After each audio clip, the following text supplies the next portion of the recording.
اللہ الرحمن الرحیم۔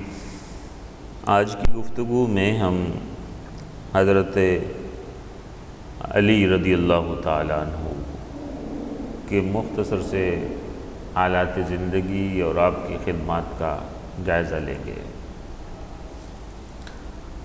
حضرت علی کرم اللہ تعالیٰ وجہہ الکریم کا نسب علی بن ابو طالب تھا۔ آپ رسول اللہ صلی اللہ علیہ وسلم کے سگے چچا کے بیٹے تھے۔ آپ کی والدہ کا نام فاطمہ بنت اسد تھا۔ آپ کے والد گرامی ابو طالب، انہوں نے اپنی قوم میں یہ اعزاز انہیں حاصل ہوا کہ انہیں رسول اللہ صلی اللہ علیہ وسلم کی پرورش کرنے کی سعادت ملی اور اپنی وفات تک پیارے نبی صلی اللہ علیہ وسلم کی حمایت اور نصرت پر ڈٹے رہے اور اس کے لیے کوئی کسر نہ اٹھا رکھی۔ حضرت علی رضی اللہ تعالیٰ عنہ کی کنیت ابو الحسن اور ابو تراب ہیں۔ حضرت علی رضی اللہ تعالیٰ عنہ کا لقب حیدر تھا۔ قبول اسلام کے حوالے سے حضرت علی کا خود اپنا قول ہے کہ پیارے نبی صلی اللہ علیہ وسلم پیر والے دن نبوت پر مبعوث ہوئے اور میں منگل والے دن میں نے اسلام قبول کیا۔ اس وقت عمر 8 یا 9 سال تھی۔ جنگ تبوک میں پیارے نبی صلی اللہ علیہ وسلم نے آپ کو مدینہ منورہ میں اپنا خلیفہ بنایا۔ سوائے اس جنگ کے باقی تمام جنگوں میں پیارے نبی صلی اللہ علیہ وسلم کے ساتھ رہے۔ آپ کی شجاعت، آپ کی بہادری اسلامی تاریخ میں ضرب المثل ہے۔ حضرت علی کرم اللہ تعالی وجہہ الکریم کو بھی یہ شرف حاصل ہے کہ پیارے نبی نے عشرہ مبشرہ میں حضرت علی کو بھی شامل فرمایا۔ اور ایک اور شرف جو حاصل ہے کہ جب ہجرت مدینہ کے بعد مواخات والا معاملہ ہوا، جسے مواخات مدینہ کہتے ہیں، جو آپ پڑھ چکے ہیں پہلے، جس میں ایک مسلمان کو دوسرے کا بھائی بنا دیا گیا، تو حضرت علی رضی اللہ تعالیٰ عنہ کو پیارے نبی صلی اللہ علیہ وسلم نے اپنا بھائی بنایا۔ حضرت علی رضی اللہ تعالیٰ عنہ کو یہ بھی شرف حاصل ہے کہ انہوں نے ساری زندگی کبھی بھی کسی بت کے آگے سر نہیں جھکایا، کبھی بت پرستی نہیں کی، کبھی کسی بت کو سجدہ نہیں کیا۔ ہجرت مدینہ والی رات نبی کریم صلی اللہ علیہ وسلم نے آپ کو اپنے پیچھے چھوڑا تاکہ آپ کے پاس جو لوگوں کی امانتیں رکھی ہوئی ہیں، حضرت علی ان امانتوں کا بندوبست کر کے ان کو ان کے مالکوں تک پہنچا کر مدینہ آ جائیں۔ تمام جنگوں میں آپ جیسا پہلے بتا چکے شریک رہے اور زور و شور کے ساتھ شریک رہے، بہت ایکٹیو رول پلے کیا ہر جنگ میں۔ حضرت عبداللہ بن عباس فرماتے ہیں کہ حضرت علی کرم اللہ تعالی وجہہ الکریم میں علم کامل، پختہ اور مضبوط تھا۔ قبائل عرب میں ان کو بہت عزت حاصل تھی۔ ان کو اسلام میں ابتدائی مسلمان ہونے پر اور رسول اللہ صلی اللہ علیہ وسلم کے داماد ہونے پر بہت عزت کی نگاہ سے دیکھا جاتا تھا۔ اسی طرح قرآنی علوم کی اور نبی کریم صلی اللہ علیہ وسلم کی جو سنت ہے، اس کی سمجھ بوجھ انہیں بہت زیادہ تھی۔ جنگ میں جرأت و شجاعت اور مال میں جود و سخاوت کی فضیلت بھی حاصل تھی۔ آپ رضی اللہ تعالیٰ عنہ کو چونکہ یہ شرف حاصل تھا کہ آپ کی تربیت پیارے نبی صلی اللہ علیہ وسلم نے کی اور آپ کے گھر میں رہے حضرت علی، تو اس لیے آپ کی گھریلو زندگی اور ذاتی عادات و اطوار کو دیکھنے اور آپ سے زیادہ قرب رکھنے کا موقع ملا حضرت علی کو۔ اس سے بھی حضرت علی کی جو علوم میں مضبوطی اور فقاہت اور شریعت کی روح کو سمجھنا ہے، اس میں ترقی ہوئی۔ قرآن کی تفسیر کے علم میں تمام صحابہ کا علم 10 صحابہ میں جمع تھا۔ ان 10 میں سے بھی 4 صحابہ خلفائے راشدین میں یہ علم جمع ہو گیا۔ پھر ان چاروں کا علم حضرت علی میں جمع تھا۔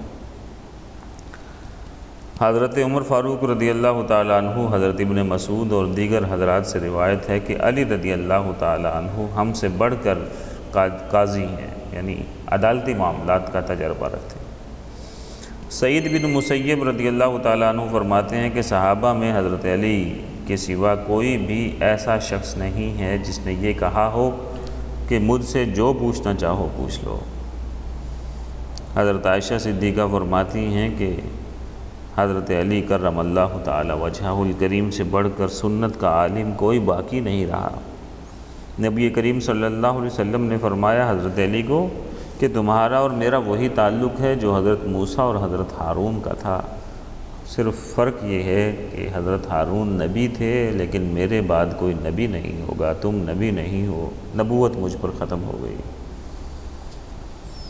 حضرت علی کرم اللہ تعالی وجہہ الکریم سے یہ بھی روایت ہے کہ مجھے اس ذات کی قسم جس نے اناج اور نباتات کو پیدا کیا، رسول اللہ نے مجھ سے بطور عہد فرمایا کہ تم سے صرف مومن محبت کریں گے اور منافق بغض رکھیں گے۔ اسی طرح غزوہ خیبر میں جب کئی دنوں سے فتح مسلمانوں کو حاصل نہیں ہو رہی تھی تو پیارے نبی صلی اللہ علیہ وسلم نے ایک رات فرمایا کہ میں کل یہ جھنڈا اس شخص کو دوں گا جس کے ہاتھ پر اللہ فتح دے گا، اور وہ اللہ تعالیٰ اور اللہ کے رسول سے محبت کرتا ہے، اور اللہ تعالیٰ اور اللہ کے رسول اس سے محبت کرتے ہیں۔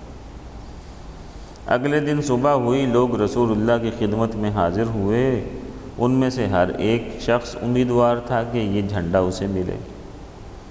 نبی کریم صلی اللہ علیہ وسلم نے پوچھا علی کہاں ہے؟ لوگوں نے کہا کہ ان کی آنکھیں دکھ رہی ہیں، وہ اس لیے حاضر نہیں ہو سکے۔ آدمی کو بھیجا گیا تو حضرت علی بھی آ گئے۔ پیارے نبی صلی اللہ علیہ وسلم نے اپنا لعاب مبارک حضرت علی کی آنکھوں میں لگایا تو آنکھیں بالکل ٹھیک ہو گئیں۔ پیارے نبی صلی اللہ علیہ وسلم نے حضرت علی کو جھنڈا عطا فرمایا اور اللہ تعالیٰ نے خیبر آپ کے ہاتھ پر فتح کیا۔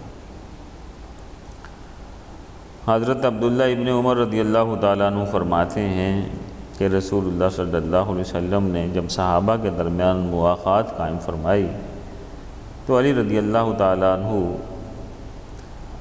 حاضر ہوئے، ان کی آنکھوں میں آنسو تھے۔ عرض کی یا رسول اللہ، جناب نے اپنے صحابہ کے درمیان مواخات قائم فرما دی، میرا کسی کے ساتھ بھی بھائی چارہ نہیں کرایا۔ رسول اللہ نے فرمایا تم دنیا اور آخرت میں میرے بھائی ہو۔ آپ بچپن سے ہی نبی صلی اللہ علیہ وسلم کی صحبت و تربیت میں رہے، نیز حضرت صلی اللہ علیہ وسلم کی دامادی کا شرف بھی آپ کو حاصل ہے۔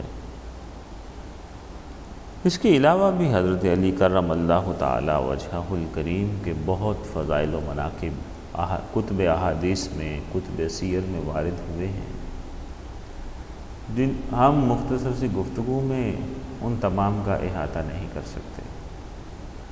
حضرت عثمان غنی کی خلافت کے بعد آپ خلیفہ بنے۔ اپنی خلافت کے دنوں میں آپ کو بہت مشکلات کا سامنا کرنا پڑا، مسلمان خانہ جنگی کا شکار ہو گئے۔ قاتلین عثمان کا فتنہ الگ سے تھا۔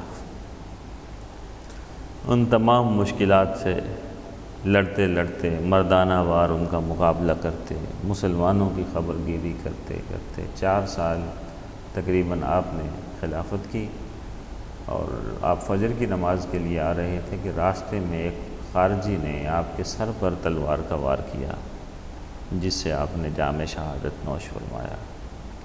اللہ تعالیٰ کی ان پر رحمت ہو، ان کے صدقے ہماری مغفرت ہو۔ اللہ تعالیٰ ان کی پاکیزہ زندگی کا فیضان ہمیں بھی نصیب فرمائے، ہمارے لیے بھی اعمال صالحہ کی توفیق مرحمت فرمائے، آمین۔ وآخر دعوانا ان الحمد للہ رب العالمین۔